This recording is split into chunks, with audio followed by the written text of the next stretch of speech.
सोचो, तुम एक घर खरीदने जाते हो। बिल्डर तुमसे कहता है 50 लाख व्हाइट और 30 लाख कैश। तुम कंफ्यूज हो जाते हो, ये एक्स्ट्रा पैसा कहां जा रहा है। अब सोचो, ये सिर्फ एक डील नहीं है, ये एक पूरी हिडन इकोनॉमी का हिस्सा है जो इंडिया के सिस्टम के पैरेलल चल रही है। एक ऐसी इकोनॉमी जिसका कोई रिकॉर्ड नहीं, कोई टैक्स नहीं और जिसका साइज इतना बड़ा है कि वो पूरे देश को अफेक्ट करता है। इसे ही कहते हैं ब्लैक मनी। और आज तुम जानोगे इसका असली सच। ब्लैक मनी का सिंपल मतलब है ऐसा पैसा जो गवर्नमेंट को बताया ही नहीं गया। या तो वो इलीगल तरीके से कमाया गया या लीगल इनकम है लेकिन टैक्स से बचाने के लिए छुपाया गया। मतलब अगर किसी ने पैसा कमाया पर उस पर टैक्स नहीं दिया तो वो पैसा ब्लैक बन जाता है। और ये सिर्फ छोटे लोग नहीं करते, इसमें बिजनेसमैन, पॉलिटिशियंस, क्रिमिनल्स सब शामिल हो सकते हैं। अब सवाल है, ये ब्लैक मनी बनता कैसे है? सबसे कॉमन तरीका है टैक्स इवेजन। लोग अपनी एक्चुअल इनकम छुपा देते हैं, कम दिखाते हैं ताकि टैक्स कम देना पड़े। जैसे एक डॉक्टर 10 लाख कमाता है पर रिकॉर्ड में सिर्फ 5 लाख दिखाता है। दूसरा तरीका है कैश ट्रांजैक्शंस बिना बिल के। शॉपकीपर कैश लेता है, रिसीट नहीं देता और पैसा डायरेक्ट पॉकेट में। तीसरा और सबसे डेंजरस, करप्शन, रिश्वत यानी ब्राइब। काम जल्दी करवाने के लिए पैसा दिया और वो पैसा सिस्टम के बाहर चला गया।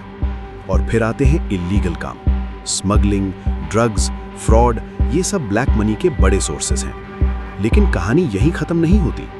ब्लैक मनी सिर्फ कमाया नहीं जाता, उसे छुपाया भी जाता है। लोग इसे कैश में रखते हैं, गोल्ड में कन्वर्ट कर देते हैं या फिर रियल एस्टेट में इन्वेस्ट कर देते हैं। इंडिया में प्रॉपर्टी डील्स में कैश का यूज एक कॉमन प्रैक्टिस रहा है, जहां एक्चुअल प्राइस का एक हिस्सा ही डॉक्यूमेंट्स में दिखाया जाता है। और फिर आता है एक और सिस्टम जिसका नाम है मनी लॉन्ड्रिंग। इसमें ब्लैक मनी को व्हाइट बनाया जाता है, फेक कंपनीज, शेल अकाउंट्स और फॉरेन ट्रांजैक्शंस के थ्रू।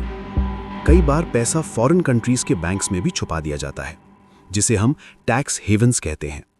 अब सबसे बड़ा सवाल, इंडिया में ब्लैक मनी कितना है? सच ये है, इसका एग्जैक्ट नंबर किसी को नहीं पता। कुछ एस्टिमेट्स कहते हैं कि ये लाखों करोड़ तक हो सकता है और कुछ रिपोर्ट्स ने तो ट्रिलियन डॉलर्स तक के नंबर्स तक बताए हैं।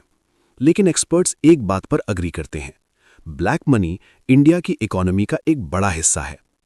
अब समझते हैं इसका इम्पैक्ट। सबसे पहला इफेक्ट इकोनॉमी पर। जब पैसा सिस्टम के बाहर रहता है तो गवर्नमेंट को टैक्स नहीं मिलता, और जब टैक्स नहीं मिलेगा तो रोड्स, हॉस्पिटल, स्कूल्स सब पर असर पड़ेगा। दूसरा इफेक्ट महंगाई। ब्लैक मनी का यूज ज्यादातर रियल एस्टेट और लग्जरी चीजों में होता है। इससे प्राइसेस आर्टिफिशियली बढ़ जाते हैं। इसीलिए आज घर लेना मिडिल क्लास के लिए मुश्किल होता जा रहा है। तीसरा इफेक्ट करप्शन का साइकिल।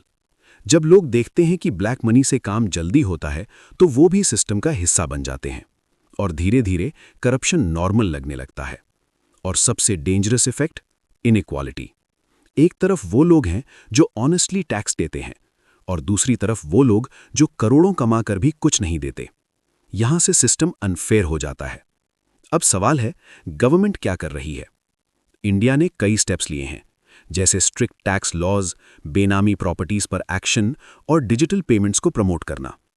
डिजिटल सिस्टम्स जैसे यूपीआई ने कैश ट्रांजैक्शंस को कम किया है, जिससे ब्लैक मनी पर कंट्रोल करने में मदद मिली है। लेकिन सच ये है, ब्लैक मनी एक दिन में खत्म नहीं होगा, क्योंकि ये सिर्फ पैसा नहीं, ये एक सिस्टम है, एक माइंडसेट है।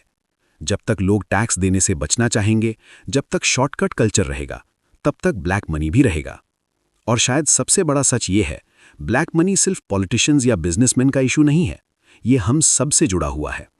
कभी बिना बिल के शॉपिंग की, कभी कैश में डिस्काउंट लिया, कभी छोटा सा शॉर्टकट लिया, तो कहीं ना कहीं हम भी इस सिस्टम का हिस्सा बन जाते हैं। तो अगला सवाल तुमसे है, अगर तुम्हें चांस मिले टैक्स बचाने का, सिस्टम को चीट करने का, क्या तुम मना कर पाओगे? क्योंकि इंडिया का ब्लैक मनी प्रॉब्लम सिर्फ गवर्नमेंट नहीं, लोगों की सोच से सॉल्व होगा। ये थी ब्लैक मनी की असली कहानी, जो दिखती नहीं पर हर जगह मौजूद है।